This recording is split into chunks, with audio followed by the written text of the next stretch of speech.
Hey guys, Paul here, back again with another video, and this time we're doing what I said last week, which was doing the expert part of the diorama. Remember, I had easy, medium, and hard. I kind of messed up the hard one because I was a little impatient.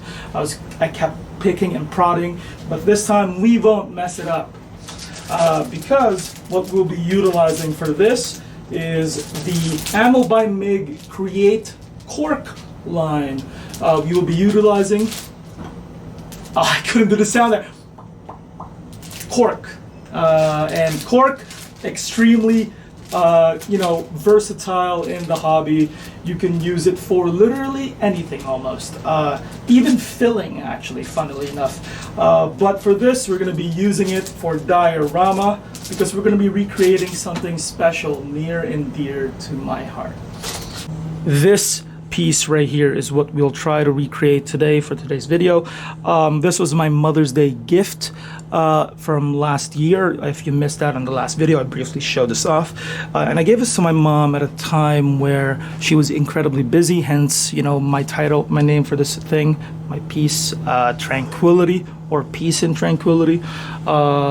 She was extremely busy with the work at RBC.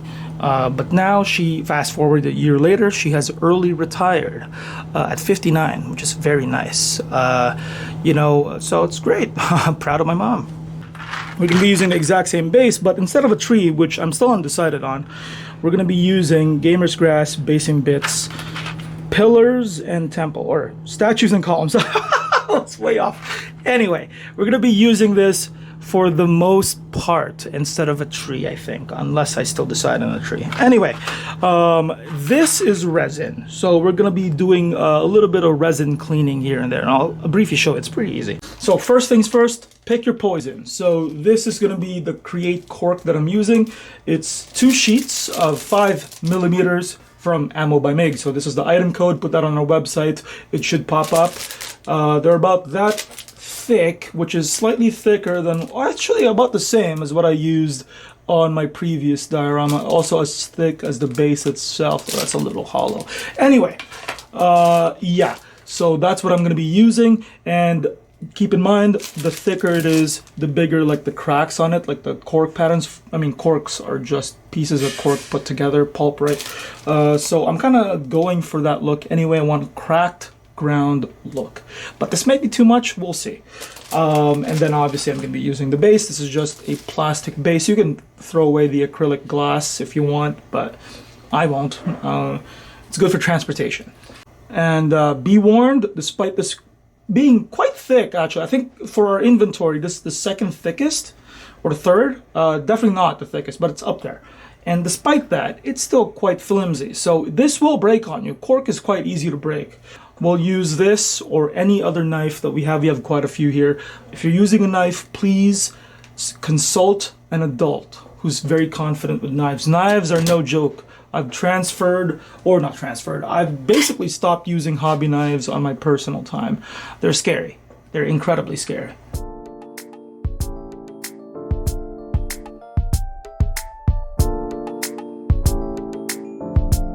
Now, if we're basing it off my previs here or the previous diorama, this is a little on the smaller side, so I'm going to be using this as like the final step. We're going to need something a little bit bigger than this and then something a little bit bigger than that to make the, ascending part of the cliff face kind of thing. And whenever you're cutting pieces of cork, pieces like this will inevitably, fall, right? And this is incredible for rocks, right? So, keep that and don't throw it away, please. They're important. And honestly, just start breaking pieces away. It's supposed to be like a natural formation. And by that, there's not going to be any straight lines anywhere due to erosion. Just break pieces where it makes sense and no 90-degree angles, I feel like. So after nibbling at it, not really, I'm not biting it, but you know what I mean, just taking pieces apart like that, in a sort of an angle so it kind of slopes down like this, slopes due to erosion. and using my knife to hack away at it a little bit, we're left with this, which is quite a good piece. And by having the smallest piece, we're going to be putting this right here and then using it as a base, kinda, or a basis for the bigger pieces, right? And I'm just gonna keep doing it. It's like a Russian nesting doll, but in reverse, I think. So again, same principle. We're gonna be placing the two ascending piles of rock here, and we're just gonna be cutting it to piece, right? And don't fly too close to the sun. What's that saying? Or who said that? I don't know. Anyway, we're just going to be cutting this into shape. And don't be ambitious, you know. This is the third layer, but I wouldn't go beyond 3 layers. Mainly because I only went 3 layers in my original thing. So anything beyond that is beyond my purview and scope. And I feel like you're not doing a whole thing. This is a vignette, right? So keep that in mind, a tiny diorama. So just to further emphasize my previous point about the shavings, do not throw them away. You can take your bigger shavings and just, you know, nibble at them, quote unquote. Don't bite them, actually. What I mean by nibble is just breaking it apart piece, like, you know, piece by piece like this. Because when you're looking at this pile, and then you look at the Army Painter Cork thing that they sell, you're like, well, what's the difference? Because I'm pretty sure this is more cost effective than that. So yeah, and what you can even go further beyond, right, as the kids would say, and you can take it from your existing pile. This was from last week, remember this, and just mix it in, so that when you dip your mini onto your mix, like what a lot of the kids would do these days, you know, they would dip their bases full of glue, and then they just put it there. You would have some sort of like diorama trail mix. Now obviously in an ideal situation this would be more filled, but you get what I'm saying. So war is over. I have my 3 pieces here, and yeah, the previs is going great because again I have a pattern, and yeah, this is, you know, not an exact thing, but it's not supposed to be. It's going to be a different diorama, though inspired by it heavily. So the next part would be the more challenging part, and that is to select which basing bits that I want and to clean it up, because it is resin and you need to clean resin. Now visualizing it like this is probably the best part, or at least the most fun part. This is where you brainstorm. It's like, well, you know, this is kind of sloping down there, so logistically speaking, if it falls like that, you know, or this thing, maybe it was standing like this, but then a storm came and finally broke it, so it fell like this, and then this came off because of the impact and got launched, so it's like that, you know. But then there should be a base in the pillar, so maybe like we put this right here, right, because it was kind of like this in the original, right? So I don't know, but so the next step is to clean the pieces, and you know, you grab your nearest disposable cup, and you just put the pieces that feel like you should clean, and you should clean them, by the way, because these are fresh off the factory essentially, with the oils still there, the resin dust, which is toxic, by the way. So yeah, put that in warm soapy water for maybe 15-20 minutes, and really that's all that needs to be done. There's a little bit of light scrubbing by the end, but not too much. I would just grab an old toothbrush to do that. I'm just taking a picture of the positioning of my previs, and once that's done, boom, dumping it.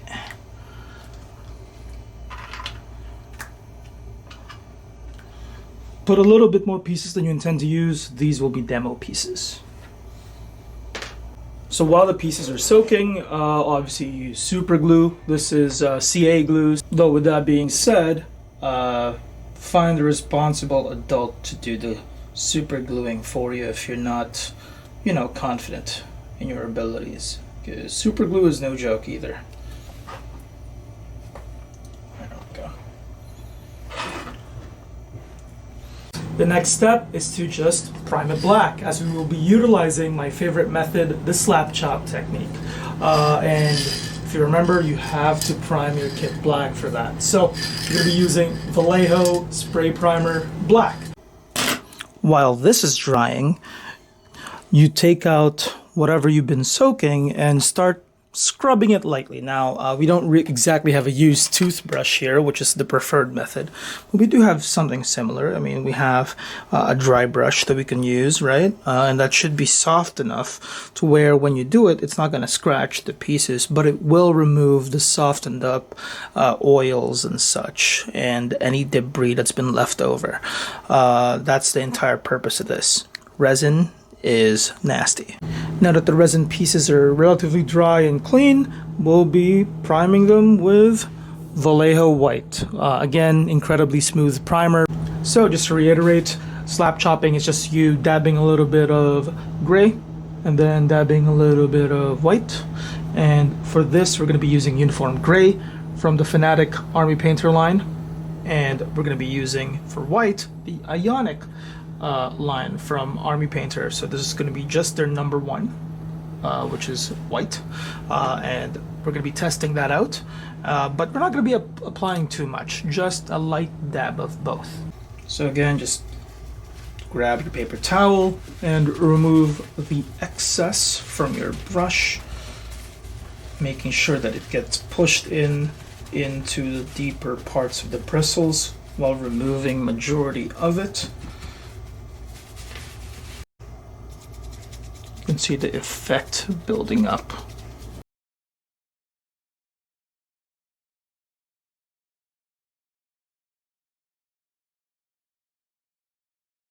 And because a cork surface is quite porous, and because it has those cracks, just lightly dab the dry brush even on the surface, but just very light, because the bristles will catch on to some of those crevices and therefore highlighting that part. So but it's going to be irregular, which is what we're looking for. So yeah, obviously focusing more on the ridges though. Feel free to add more or just keep it kind of light, but maybe I'll go a little harder than normal just to emphasize the kind of worn down nature of it. Once you're satisfied with the initial dry brush, move on to the next step, which is white. And this is going to be a more stark step, so just lightly dry brush to start. Just literally just do this. Back and forth, back and forth. Just catching the littlest of details. And then now that it's looking good, honestly, I'd go a little heavier.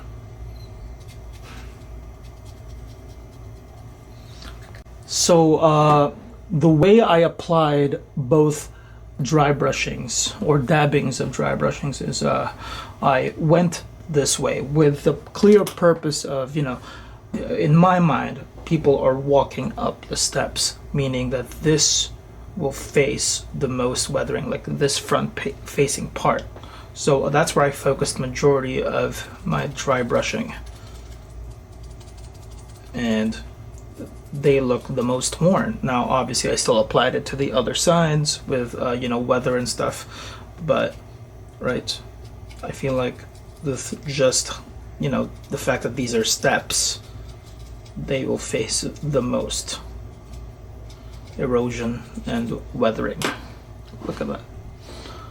Nice. Honestly, if we're keeping the fantasy vibes, I could probably stop right here. I don't even have to apply the next step, which is Ashen Stone. We're going to be trying this out. If not, we can make it more brown later on, more stark, but let's see. So you can apply it as thickly as you want, but this time I thinned it with Vallejo Glazed Medium, but up to you. Then just start applying it. Now, obviously, the thinner you apply it, the more apparent the dry brushing will appear, as that is the purpose of the dry brushing part, the slap chop part, to make.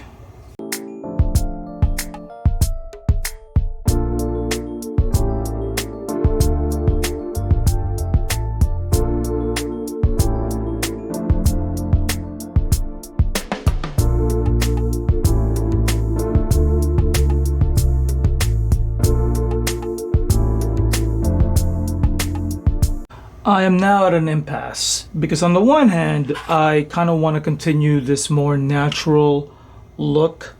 Look how vibrant this is. But at the same time, I'm kind of falling in love with the obsidian look of this rock. Maybe continue more down like a fantasy route with like out of this world looking grass and stuff like that.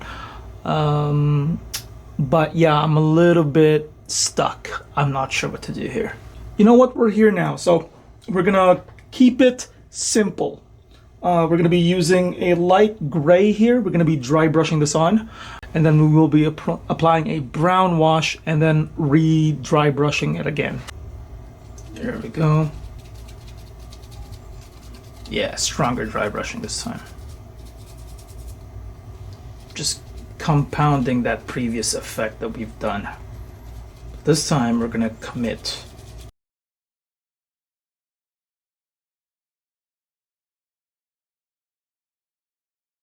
So we're gonna be compounding the slap chop effect with Cygor brown, thinly applied, and you know, you'll just notice an exponential increase in this effect. It's gonna be awesome.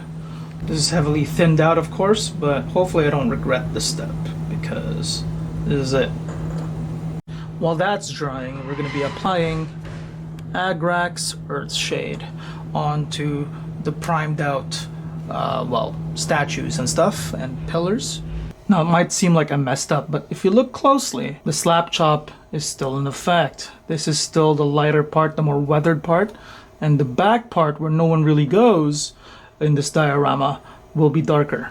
So all we got to do is make it a little bit more obvious.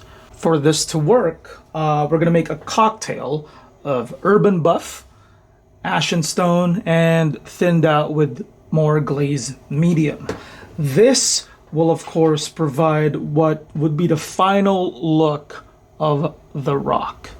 And again, it will be applied more towards the front while keeping the back darker. And if you so choose, you can even apply a bit more of the dry brushing before you apply this unholy concoction of colors. Oh my god, she's perfect. Yeah, she's perfect. That's the most realistic looking rock I've ever painted. Yeah, this is even a better looking rock than the initial one. This one is too cartoony, I think. Like cinder blocks almost. We're basically done. This is right around the time where you start considering what to put onto the diorama itself. This part is completely up to you. I want what I want, you want what you want. But to apply it, you have two options. You have the CA super glue option or the Elmer's option. The Elmer's may not adhere you know, as well because of the smooth surface. Also, Elmer's can peel and it dries for longer. So keep that in mind, but both are viable. Just apply it where the path would be. Shout out to VMS. These diorama products are pretty good. Quite nice. Sprinkle it like your Salt Bay. Dry brush them with either Urban Buff purely or with white, or a mix of both depending on how dirty you want them. But you know, you gotta recover some of the shininess of the statues. There we go. There we go. Looks great. Now all we need for the final step is to match the aesthetic with what we choose. So we can maybe choose something more like this, giving an implied faded ancient look, or something like this. But I think this may be a little too green, but this part, up to you. Literally up to you. Wait, I think I have a perfect inspiration for this. You guys won't guess what it is. Watch. So I've decided on a golden hue look to keep that and preserve that ancient sort of feel. Take a look at this. It's coming together.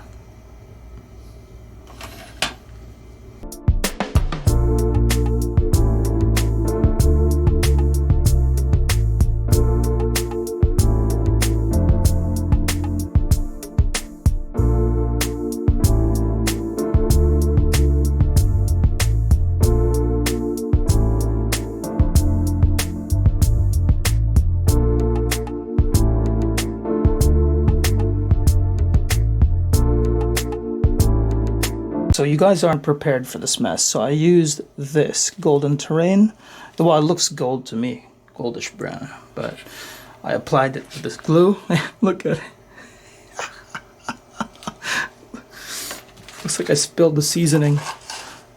To dump it, the excess, onto the cup of destiny. Oh, that looks good. That looks very good, giving that ancient feeling. And then finally, to preserve that maple kind of autumn look, we're going to be using maple autumn to get that golden kind of look. And we're going to be placing it near where the gaps are and in some of the rocks here. So just don't be afraid, sprinkle.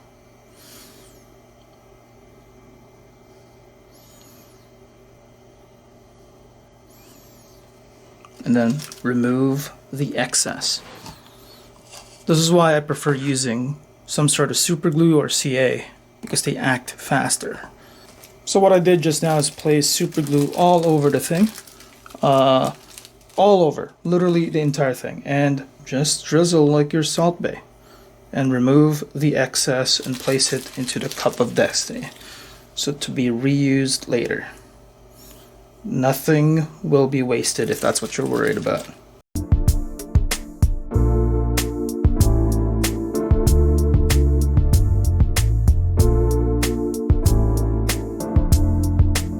And what you're left with is a sight to behold.